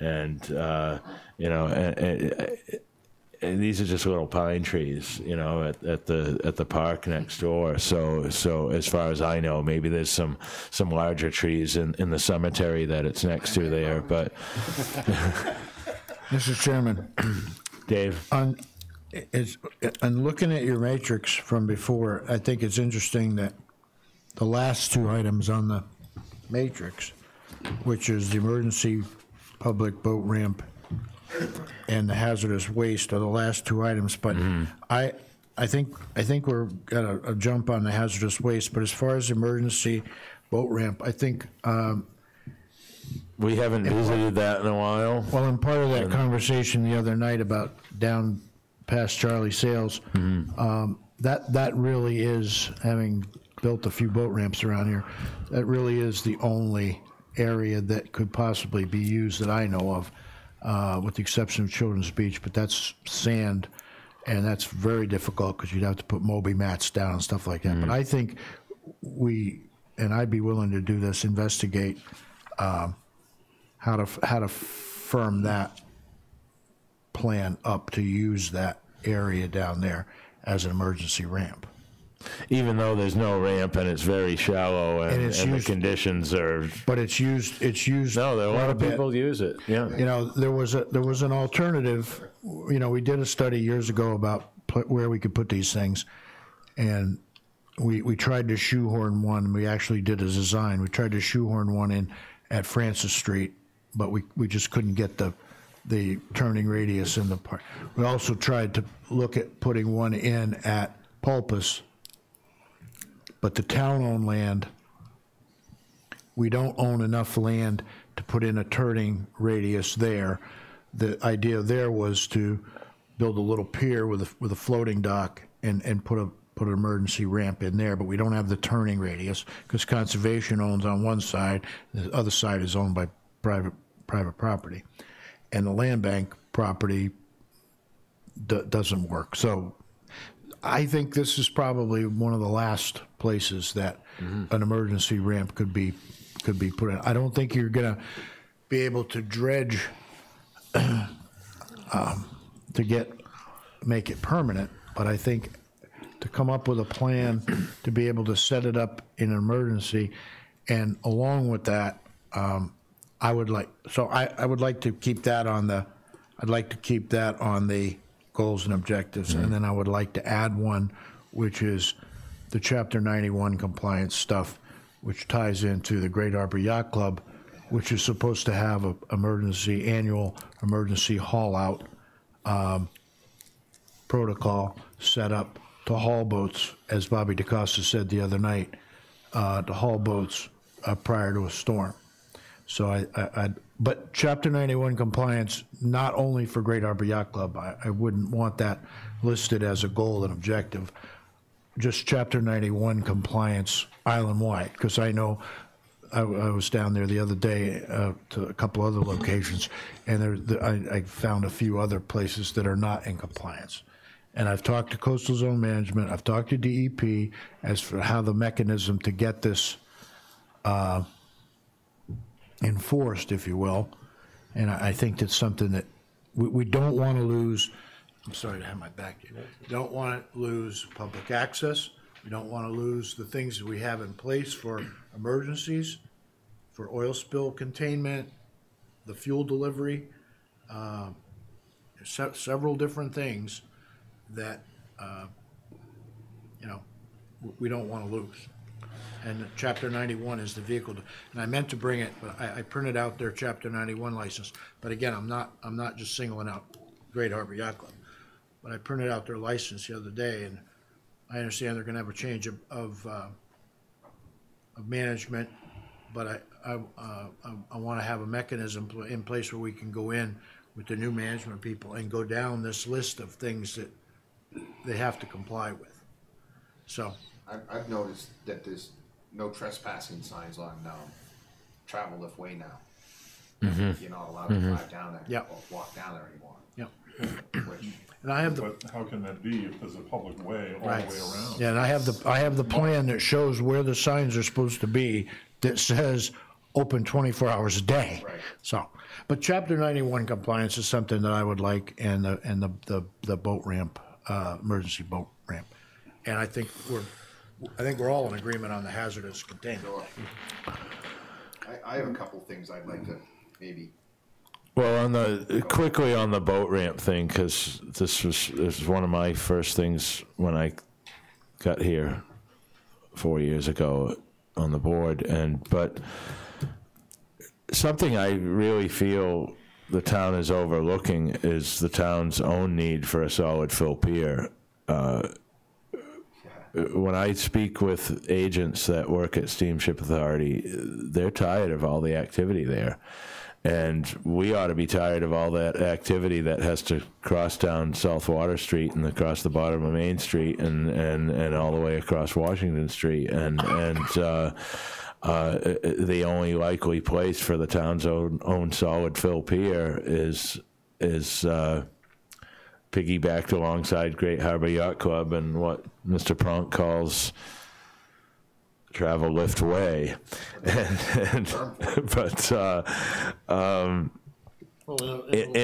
mean, we're now barging sand here to dump over the side of Sconset, not only to make concrete with, but to literally go straight from Steamship Wharf to cover the geotubes. And I was on a ride in a dump truck for that delivery a couple weeks ago, and to me it was biblical. It's like, wow, we've really reached this point where we're bringing sand over from New Bedford on a barge to dump into the ocean off of the east end of Nantucket. This type of activity and watching, how many modular homes come over, hopefully that doesn't last forever, but right now the activity there is amazing. And it all has to shut down when a passenger ferry comes in. That's neither here nor there for me. It's more about the impact in town and what I've heard from agents saying they really don't want all this activity on the end of their pier. They've caused a lot of damage there. A lot of material falls over the side. They actually just asked one of the contractors to pick it up out of there, and they took out quite a few dump truck loads of. One guy didn't want it in his truck, so it wasn't just gravel and sand. But if I'm wrong, is Mr. the Prong. steamship pier the commercial pier for the town? It's not. No, privately owned. Okay. 'Cause And they're not obligated to take in all this traffic, and any given day they could start turning it down. what happened there was, with 9/11, if you remember, Pete Kaiser used to tie up there, the Sousa's used to tie up there. There was I can't remember the gentleman's name, lived in a houseboat that worked for the Steamship Authority. He was tied up there. Towboat USA was there. Yep, and so, but when 9/11 happened and we became more formal in the security plans, they had to all leave. Sure. The logic was that Sousa did their snow plowing, Pete Kaiser did their diving. Yeah. The employee, I can't remember his name, the old gentleman, lived there, and Towboat US provided service. So, but they all had to leave. I remember. Which again proves even further that it's not any type of, Public. I mean, not to digress, but we missed the boat when we didn't buy Great Harbor Yacht Club and put the solid fill pier there. We had a good design for that, and it had a boat ramp incorporated in it, I might add. But maybe adjacent to that, on the south side of Travel Lift Way. I mean, like right now, Tommy Dunham's here. Tommy brings his fishing and wheels it all the way down the town pier. I know it. And, I've seen him do it for 25 years. Yeah, and you guys have always been accommodating with that, but it's a hassle. Not only, That's a long beggars can't be walk. choosy, No, I know. but it'd be nice to have a place to be able to pull up the boats and take Well, out. I used the dock at the Anglers Club, through the boat basin. Well, what happened to the idea of being able to offload with the? Maybe that's something I need to get involved with again. What happened with the idea of filling in the Petrol Landing and putting in a landing area there? What happened with that? I think all the homeowners right there on that It's road in litigation. have made a huge mess about it and don't want anybody. Which Yeah, but the land bank was looking to just simply make an elongated dinghy dock there. Yeah, it said non. And it was, and they don't intend to open up the existing solid filled area. They intend to keep it closed and have park benches there and picnic tables and things like that. So unfortunately, because I see that also as an area where you could probably if there were a ramp there, you could maneuver up to, say, a 23-foot boat in and out of there. The proper driver, of course, but with some experience in maneuvering. But, in my desperation for looking around and perusing the waterfront for another ramp area for several years, and there are a lot of other areas, but the capabilities are extremely difficult. So there are other areas, but it's just the feasibility is not practical, I guess. So, but that's the land bank, and as much as they're there to provide access, they're also there to provide aesthetics, and sometimes the aesthetics takes precedent, I guess. So that's a tough one. We could meet with some land bank members and talk about that. Neil Patterson loves to talk about it, but right now they've got abutters there on Swains Wharf that are not interested. Well, I know they were concerned about noise and stuff like that, but a place for Tommy or Dan to be able to back up and Load a net. stern to the Anything. I mean, Tommy's got to change his net this week. He's got to take the net from his yard, put it in his scallop boat, drag the scallop boat through town, launch the scallop boat, drive the scallop boat over to the back of his boat, and then wind it on. Because you can't, there's no place to drive up. Fortunately, the boat basin's been more than accommodated with me. They allow me to load my gear there. I can't get into the boat ramp over there. And there's no way in hell I'm carrying traps down that pier. No. The old days I might have done it, but it'd be nice to have a place to, I always thought the steamship dock was a commercial pier. I was told that, but obviously it's not. But, there's only 2 boats left, commercial boats left, Tommy and I. And we're not getting any younger. And it's, there's kids on this island that would like to do it, but, graciously enough, we can tie up at the town pier there, but it's not a working pier. It's crazy. It's crazy. Straight Wharf used to be more accessible where the High Line comes in and the way... the High Line is, but then they put that tree fort up there. You can't get in there anymore. Which about, 20% of it seems to get utilized? Yeah, exactly. The boat basin's more than accommodating to Tommy and myself, but it'd be nice, that's part of the reason why I think there's nobody left here fishing anymore, because there's no place to really do it from. There's no place to get a big boat in. Well, can't get ice. The guys that are in now. Feels expensive. The guys that are tied up down there now are selling a buy boat. So they don't. There hasn't really been a buy boat. Well, are they icing it and keeping it? Well, they'll sell some of the fish locally. Or they take it to the camp. Yeah, like you're allowed 300 pounds of fluke a day. Right. If Tommy doesn't sell his fish here to one of the local fish houses here, he has to truck it to Hyannis. You can't hold 2 days worth of fish. No. So, there'd be nothing wrong with the fish, but legally, you're only allowed to be in possession of 300 pounds. So, and then the other thing while we're talking about that is, I'd like to see the no wake zone extend further out for a few reasons. In the fall, when there's really nobody around, in the springtime when there's nobody around, in the wintertime when there's nobody around, those guys come hauling ass all the way to Brant Point. The stern wake that they create washes through the Who's those guys? The high-speed ferries. Okay. The stern wake from those things wraps around Brant Point and takes everybody out. It comes into the boat basin and smashes things up. Ironically, a few years ago, the fellow that crashed the INO had an incident about 10 days before that, and I went over and had a little word with him at the boat, at the INO, and ironically, I said to the guy, "You're going to hurt somebody." Because he would bomb into the boat basin, excuse me, not the boat basin, but the harbor, and he would wipe everybody out in the boat basin. Let me give you my. They call it the fast ferry for a reason, Dan. Come on. What I would recommend to you on that is you're not going to. Well, we try to extend the buoy limit out towards, and the steamship and the Highline complain about scheduling. But I think that could be readdressed.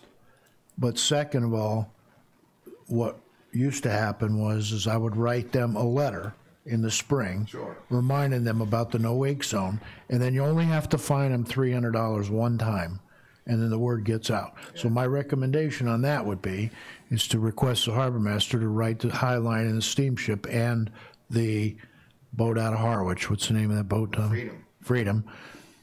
That remind them, send them a copy of the chart and remind them where the no wake zone is. Yeah.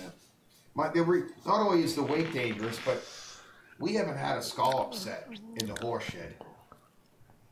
10 years, maybe, Tommy? You know, those guys come bombing down that channel, and at a low tide, their wake is breaking right through the horse shed.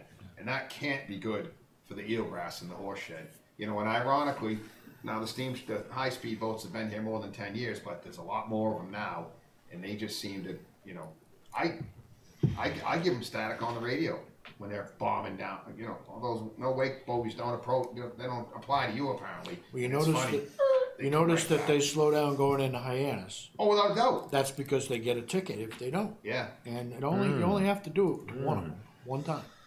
And that slows them down pretty good. All right. Well, keep that in mind when Sheila should be here at our next meeting. So. I mean, she does the best she can with it.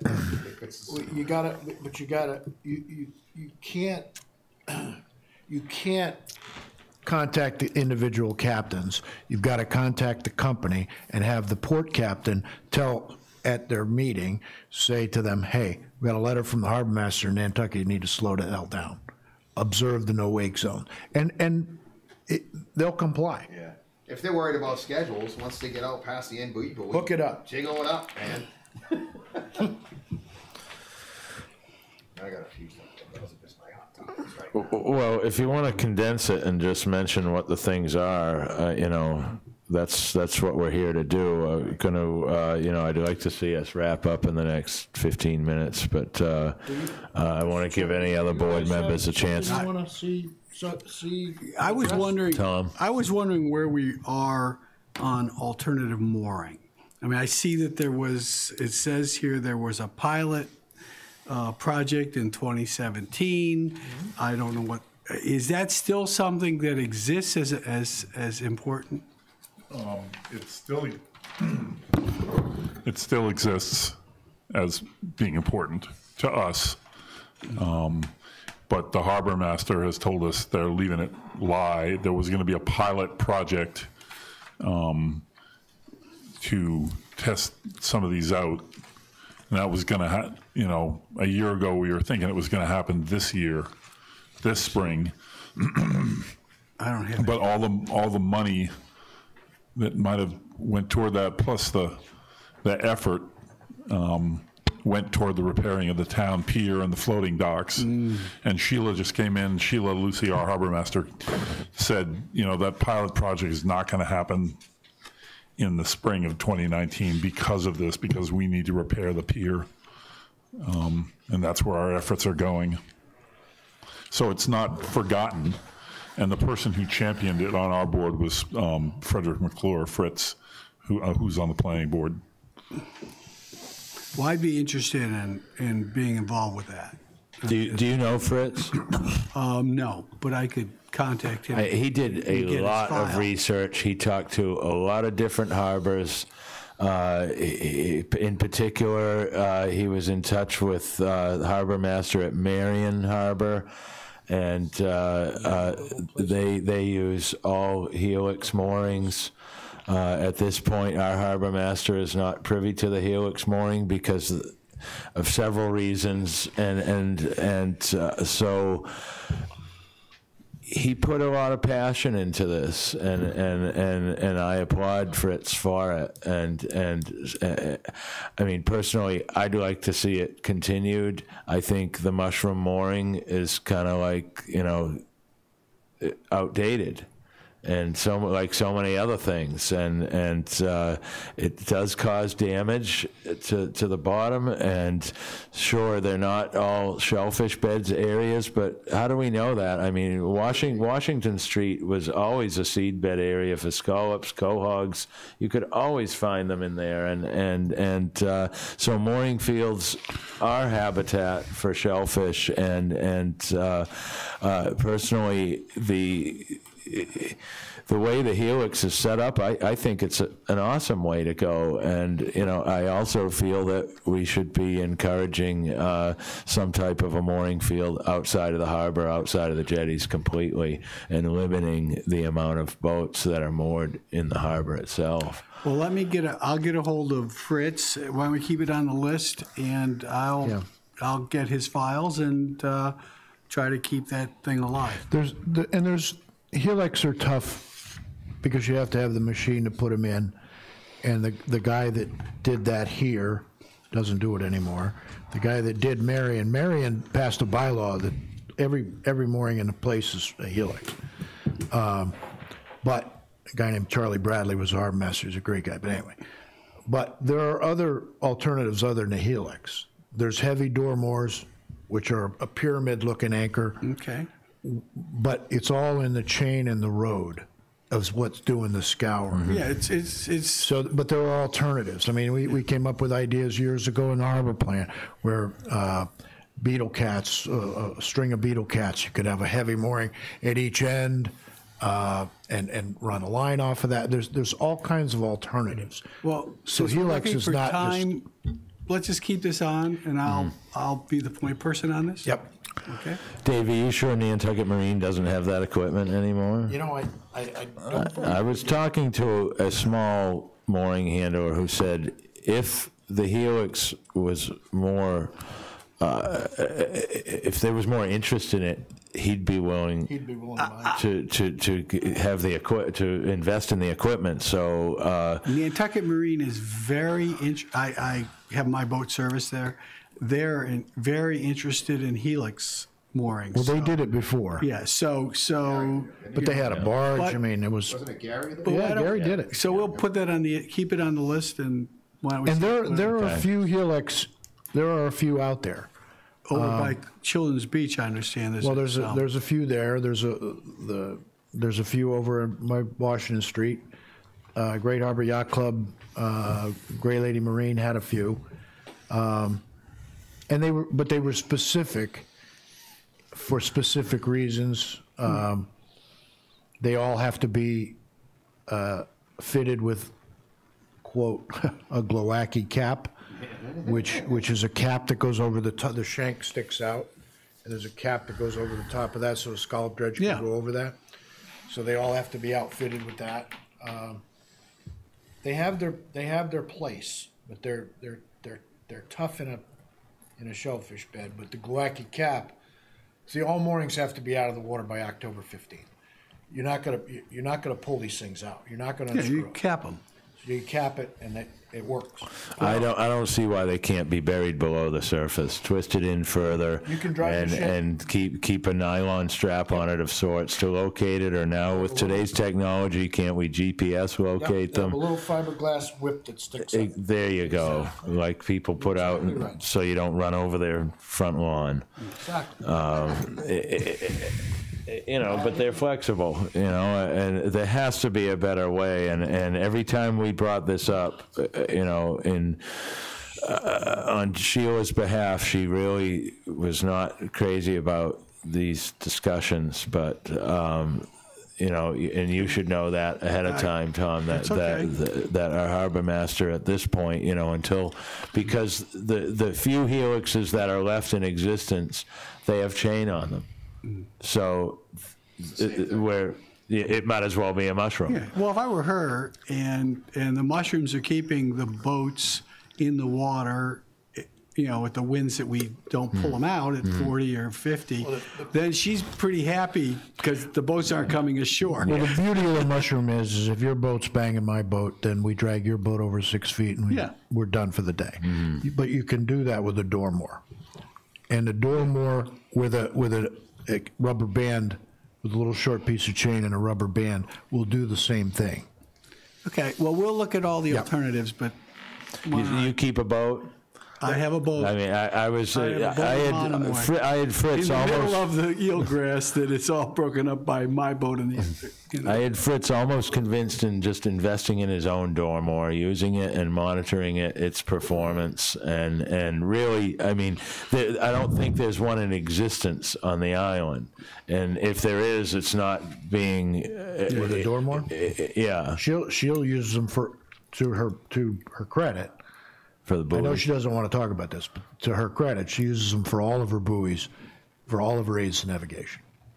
And Chatham uses them right off the fish pier in Chatham, where the current roars through there out of Pleasant Bay, and that's what they use to hold those commercial fishing boats, Dan and Tommy's size, in that stream. So they will hold. Well, we'll leave that for Okay. when we discuss the. Mr. Bossy? No, my two were hazardous waste and stormwater runoff, and I heard a lot about stormwater runoff last week, or last meeting. It gave me a lot of good feeling that somebody's actually looking at it. Somebody with funding.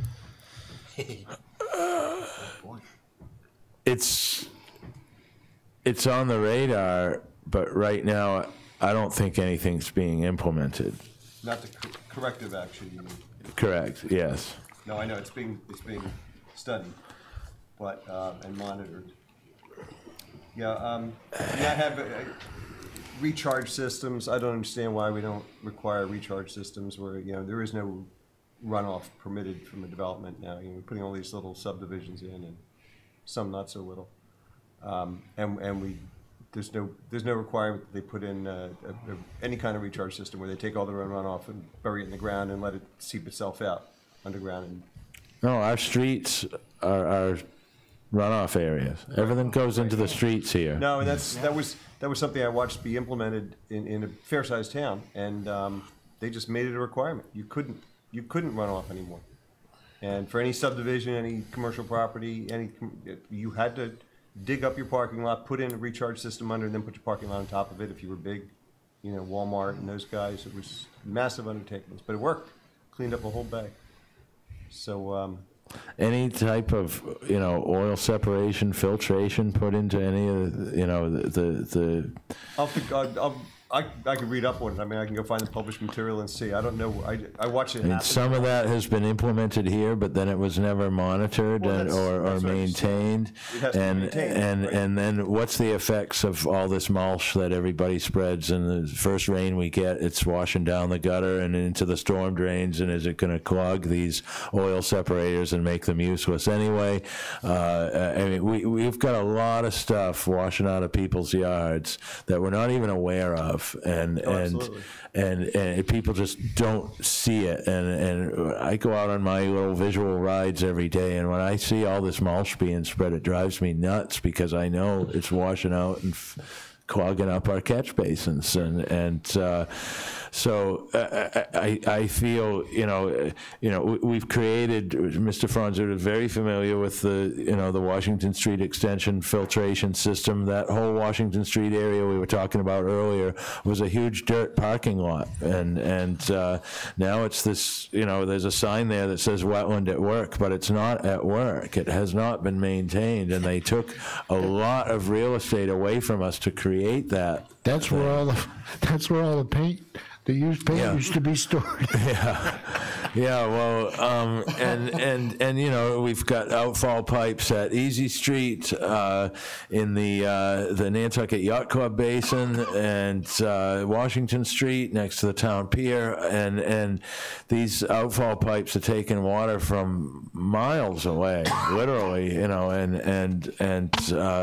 as far up as Orange Street, Union Street, and straight to the harbor. And how's it being filtered? How's it being, talk about this system underneath the town pier parking lot and maybe creating a new system there when the parking lot is redone. These are items we need, to be aware of and somehow involved in discussions, or at least aware of the discussions that are taking place, so that we're up to date on what the town's doing, and so we can assist them along with encouragement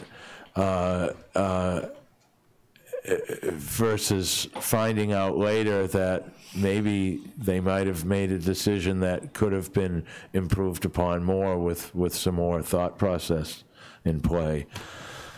So here again, it's another awareness thing as far as, looking at agendas, speaking with department heads.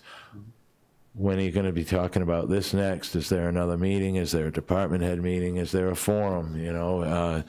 So they have been good about posting their forums, but I think there's more information out there that we could be on top of as a group.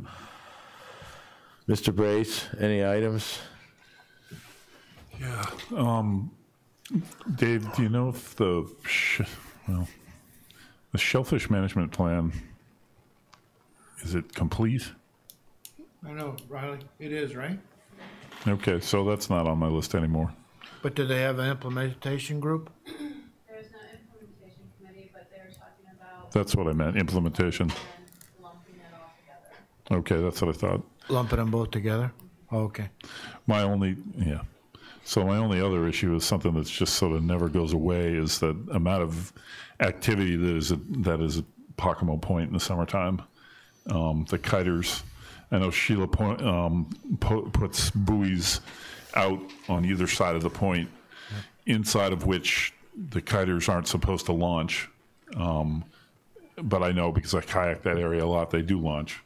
And there's people that go there on the beach, and I know this is kind of a selectman's issue, but and it's really not fair me talking about it without Sheila here. But on a day like today, when it's this windy, but it's in the summertime, there'd be like 10, 15 guys there going back and forth. And there's a set of regulations. And it's dangerous. And yesterday, and I guess that's what motivated me to bring it up. Yesterday, I had to go over to Kotu on my kayak, and I went into marker number 8. And so the wind was supposed to be northwest at like 8, and I thought, no big deal. I'll just get around the point, and I'll be all set. And so it was fine going over. But coming back, the wind turned to the west, to the southwest, and it picked up to like 18. And with the tide, the wind blowing, but the tide, I think still tide coming out, it was choppy in there. The tide was dropping. I saw you, Coach. I saw you over there in the kayak. Yeah. I was wondering who that was. And it's I don't know. It's just a pet peeve for me, because they're ripping back and forth, and then they go blasting into the beach, and there's people right in front of me, right behind me. They've got these surfboards now. Yeah, that stand up. And there's a guy on a board riding next to the I think it was the Nantucket leaving the other morning at 6:30 in the morning, riding next from here to that wall away. And There's a set of regulations that governs that, because we wrote a very strict set of regulations because we prohibited the commercial aspect of it. But at that time, this is when this was just starting. We wrote I feel, a decent set of regulations, because it's an extreme sport. And I'm surprised somebody hasn't been hurt, but again, that's up to it's a question for the harbor master to make sure she's taking a look at it. The east side of Pocomo Point, that little cove in there, since the prevailing winds in the summertime are southwest, is a place for people to bring their families, their kids. You're right. It's amazing that there hasn't been an accident. It's in the lee. The sun's beating down. It's beautiful. Right. Plucked a guy out of the harbor 2 years ago. He had launched over by the UMass property, and he was a new beginner kiteboarder, and it was nasty. He was honking out of the southern, and I watched this guy in his kite tumbling across the harbor, and I went over in the boat, and I said, "Hey man, you're not going to get up on that thing." I said, "Why don't you just get in the boat? I'll pull you in the back of the boat." And after 15 minutes of not arguing with the guy, I finally got him to come in the boat. And he wanted me, how close can you get me to the beach? I said, I'm not going in there, especially over UMass. There's all kinds of rocks in there. I brought him back to town. He was all bent out of shape, and I wouldn't, dude, you probably would have died. Well, we've had guys, that guy, I can't remember his name, up in the Court of the Bay. ended up having to walk all the way. Oh, yeah. Remember that? Yeah. I mean, it's We went looking it's for a him with the dangerous fire sport. department. and he stood on a fence post and cut his foot. Yeah. Used the phone to roll in it. Exactly. Broke into the wall Yeah, yeah. and used the Yeah. phone. Yeah, that guy. And the Coast Guard couldn't find him because he was wearing black. Well, We went out It's- to the I- fire department. We all went out in our trucks and looked for him. I'm not, I don't partake in the sport, but I respect the guys, and especially because they're using Mother Nature to get around. They don't use fuel, they don't have bottom paint on their boards, and so they're not causing, a chemical environmental issue, but, try to think of an alternative. Where else can they go? Where else can they access? That was, I believe, was well thought out. There were many public hearings. Yes. Well, they're not going to want to go anywhere else because it's in the kiteboard world. It's a very unique space because of it doesn't matter what wind there is blowing that spot to launch from is it's unique. It puts you right in it any direction you want to go, as opposed to just going up and down the beach. It's also in the bylaw that they're required to register with the harbor master and fly a numbered burgee off the sail, so you can identify them. So you can look at, you look at number 7 and you look at your list and you call them up and you say, hey, Channel. jackass, you didn't do what you were supposed to do, because you had to have a way of identifying them. Yeah. So that's what we came up with. So Okay. that's a discussion I think we ought to have with the show. Just didn't want to go too deep into it because she's not here. All right. Dave, is there a way that you could find out information, back to this dredging? Plan? Yeah, not only our dredge plan here, but I have the schedule. I mean, how the Barnstable County dredge.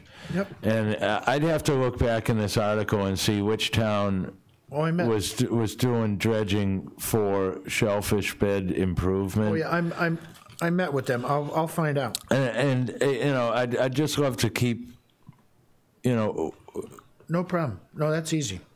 Yep. stay informed on if there is improvement, what improvement is there, Yep. what type of effects have there been. I mean, dredging's going to be, part of our system here, and we need to be aware, of its improvements and its negative effects, and so that we can have a voice in where it may be needed, where it may not be needed. So, Well, I think what Tara brought up the other day, I think is very important. I had never thought of that, but the issue about the silt, why the silt fencing is so important. The time of year, obviously, the time of year restrictions are, miserable, but the silt fencing, and to make sure the compliance, so you don't end up with areas that are covered by dredge spoils. The lady did get back to me, and they're still on schedule for the draft plan for the dredge plan. It would be provided to the town by the end of this month. So they're on schedule for that. And then they're planning a conference call, which I hope to sit in on. So they are on schedule. What has been accomplished is they did the hydraulic surveys of all the sites. They did the topo surveys for the beach nourishment sites. They did eelgrass surveys for the dredge sites and the nearshore beach areas. Now they're doing record research and review of past permits. So now they'll come up with the dredge template, and then the next thing is they'll start the permitting to get these things permitted for the future, to come up with the schedule. So we're hoping to have a draft plan by the end of the month. a draft plan for Nantucket harbors. For the entire island. Yep, Nantucket Nantucket included. Yeah. All right. I mean, another thing I'd like to see, at least we need to, stay informed is predators and more study on predators, whether it's the green crab, whether it's, I'd love to know the effects on our shellfish industry with the odd years of how conch fishing works. The harbor is fished every other year. How's the scallop season the next year? Something like that. I mean, conchs used to, be considered the #1 predator, and guys smashed them on the cleat in the side of the boat, threw them back over, and I'm certainly glad that they're fished, now they're harvested, they're not just killed, but we do know that they devour scallops, so something's just another thing that would be nice to stay on top of is predators and their effects in the harbor, whether positive or negative. So, anything else? Got this all down, Peter? Thanks. 2 hours a minute. It's going to be fun. I noticed on the agenda, do we take public comment? Kona? I'd like to see a fertilizer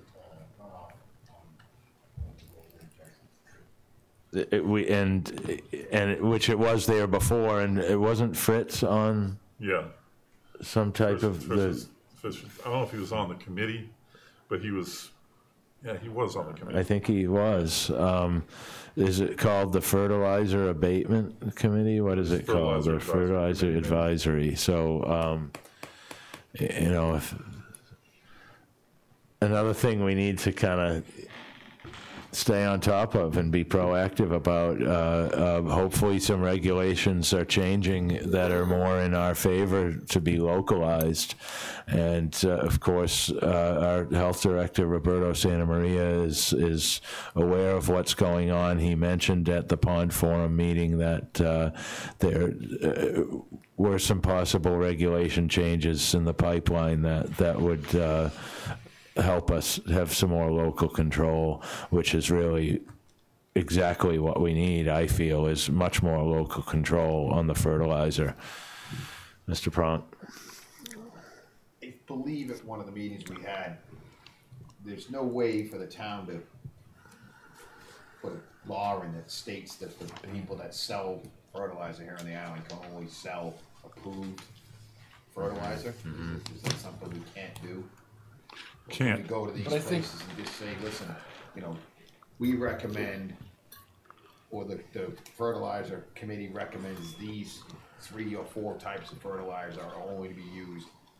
As a steward, as a business owner, as an island resident that sells this fertilizer, why don't you just, if we can't make you do it, not that I want to make you do it, but why can't we come to them and say, just sell this stuff? It's like Emily. Sorry, it's like Emily said last week. We're working on.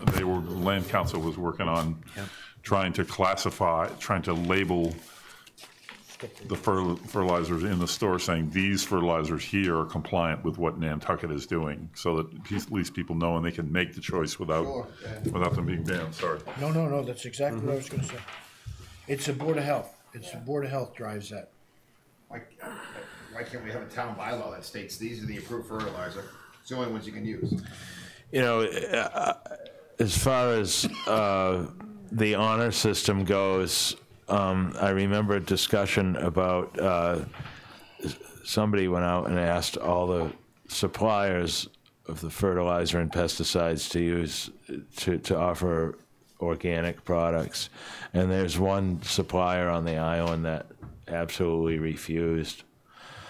Fertilizer's not a problem for the environment, laughed them out of their building, and so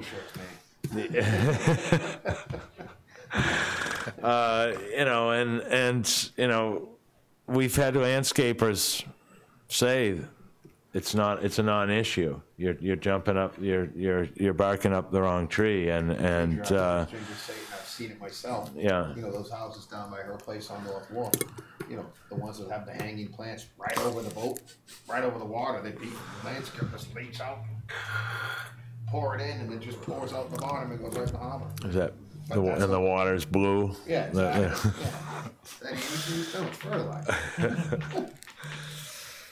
I mean, I still have an issue with the salt being spread in the wintertime, the calcium chloride coated salt, all the ice melt. You know, if anybody's doing some research, I've heard about a corn product being used in Maine that's actually very effective.